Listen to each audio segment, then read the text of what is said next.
निम्नलिखित में से किसने स्वयं को हिंदुस्तान का तोता कहा है?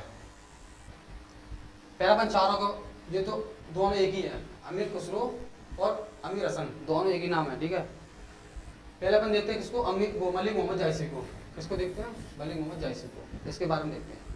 इसकी 4 रचनाएं हैं मलिक मोहम्मद जायसी की। लेकिन मलिक मोहम्मद जायसी का असली नाम क्या था? इनका असली नाम है मोहम्मद, केवल मोहम्मद।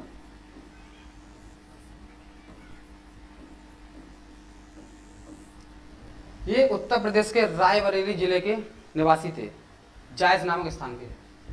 रायबरेली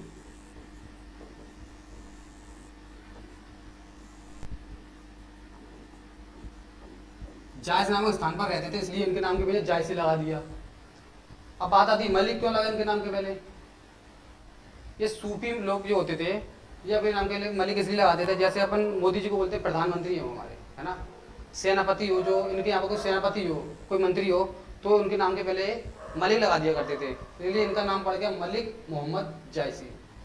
इनका जन्म हुआ था 1467 में। इनकी 4 रचनाएं थी जो कि इंपॉर्टेंट आती भी है पेपर में।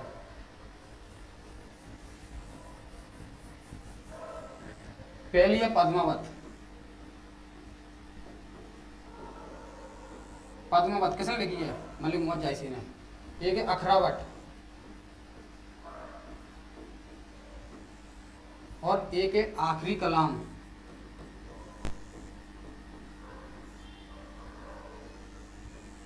एक और है चित्ररेखा।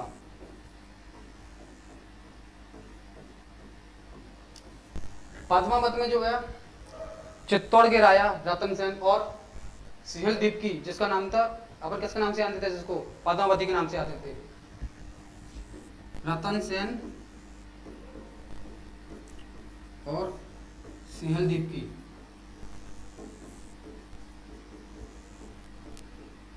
क्वेश्चन आ सकता है पेपर में कि पद्मावती का असली नाम क्या था? सिंहल द्वीप की उनका असली नाम था, रियल नेम।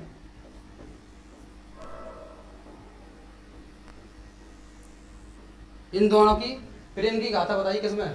पद्मावत में। और अखरावट में क्या बताया गया? जो वर्णमाला होती है उसका एक एक अक्षर, उसके एक एक अक्षर के बारे में बताया गया अखरावट में, और चौपाइयों के बारे में बताया गया अखरावट में।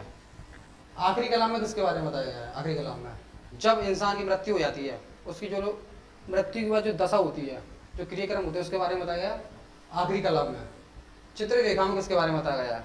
इनकी 4 रचनाएं हैं। अब चित्ररेखा में किसके बारे में बताया गया है?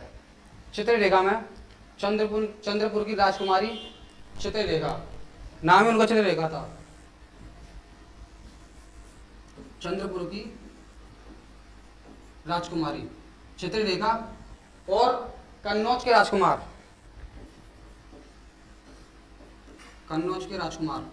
प्रीतम कुंवर, इन दोनों की प्रेम गाथा के बारे में बताया है।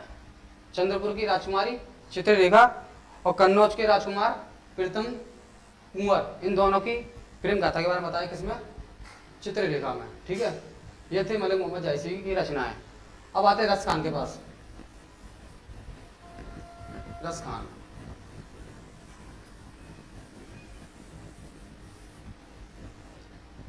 रस खान का रियल नेम है, असली नाम सैयद इब्राहिम। इनका जन्म हुआ था 1548 में, सन 1548 में। सैयद इब्राहिम इनका असली नाम है।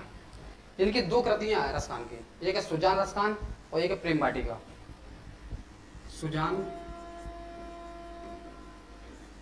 रस खान और प्रेम वाटिका। ये कृष्ण भक्ति में बड़े लीन रहते थे, इसलिए इनका नाम रस खान पड़ा है। इनका असली नाम तो सैयद इब्राहिम है। इनकी दो कृतियां हैं, सुजान रस खान और प्रेम वाटिका। पेपर में आ जाता है कि रस खान की यानी कि सैयद इब्राहिम की निम्नलिखित में से कौन सी रचना है, कौन सी कृतियां हैं? तो 2 हैं ये, देखो, सुजान रस खान और प्रेम वाटिका, ठीक है। अब बात करते हैं अमीर खुसरो की। अमीर खुसरो की कहानी है थोड़ी। अमीर खुसरो जो थे ये दिल्ली में रहते थे, यानी उत्तर प्रदेश का जो एटा पटियाली कस्बा है वहाँ पर, ठीक है, एटा में। कहाँ पर? एटा में। तो एक दिन हुआ क्या कि दिल्ली में चंगेज खान ने कर दिया आक्रमण। उसके डर के कारण अमीर खुसरो की जो माता थी वो ले आई इसको बलबन के श्रेय में। अब बलबन कौन था? बलबन का युद्ध मंत्री था, वो इसकी माता का पुत्र, वो पिता था, अमीर खुसरो की माता का पिता था, यानी कि इसके नाना अमीर खुसरो के। वहां पर चले गए ये आश्रय लेने। अब ये अमीर खुसरो जो था ये शायर था, संगीतकार भी था, संगीतज्ञ भी था, शायर भी था, मुशायरा करता था। तो एक दिन दिल्ली में बलबन ने मुशायरा रखा। उसमें मुशायरे में बलबन का भतीजा भी आया, बलबन का भतीजा आया जिसका नाम था सुल्तान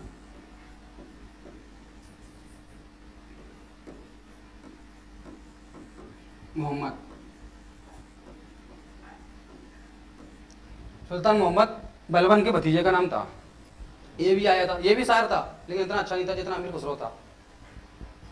अब अमीर खुसरो ने मुशायरे किए, शायरियाँ की, सुल्तान मोहम्मद को आई पसंद। ये अमीर खुसरो को अपने साथ ले गए कहाँ पे? मुल्तान। मुल्तान कहाँ है?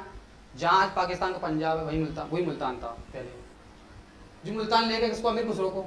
अब वहां पर 5 साल तक तो उसका शायरी में गुजारा हो गया किसका? अमीर खुसरो का, बढ़िया जीवन बीत गया। अब फिर उसके बाद मंगोलों ने कर दिया आक्रमण। पहले किया था किसने? चंगेज खान ने दिल्ली पर, अब कर दी मंगोलों ने आक्रमण। अब मंगोल सुल्तान मोहम्मद को और अमीर खुसरो को बंदी बना के ले गए हेरात में। कहाँ ले गए? हेरात।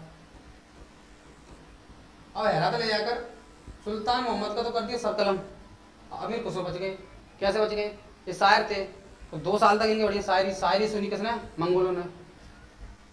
और फिर 2 साल बाद इसको रिहा कर दिए, जाओ तुम। अब अमीर खुसरो फिर गए कहाँ पे? बलबन के पास। बलबन तो उस समय हो गया था बीमार, और उसने अपनी सभी कहानी बताई कि ऐसा ऐसा हुआ, मंगोल ने आक्रमण किया था और हेरात में ले गए थे, और सुल्तान जो सुल्तान मोहम्मद था आपका भतीजा, उसका कर दिया था सरकलम। इसी कारण अमीर खुसरो 2 बार बचा। इसी कारण इसने अपने आप को स्वयं को हिंदुस्तान का तोता कहा है, क्योंकि ये शायर होने का गाड़ी बचता रहा, 2 बार बचा। हिंदुस्तान का तोता इसलिए इसने अपने आप को कहा है। ठीक है, इसका सही आंसर है अमीर खुसरो। अब देखते हैं अगली बारी देखते हैं अगला क्वेश्चन क्या है।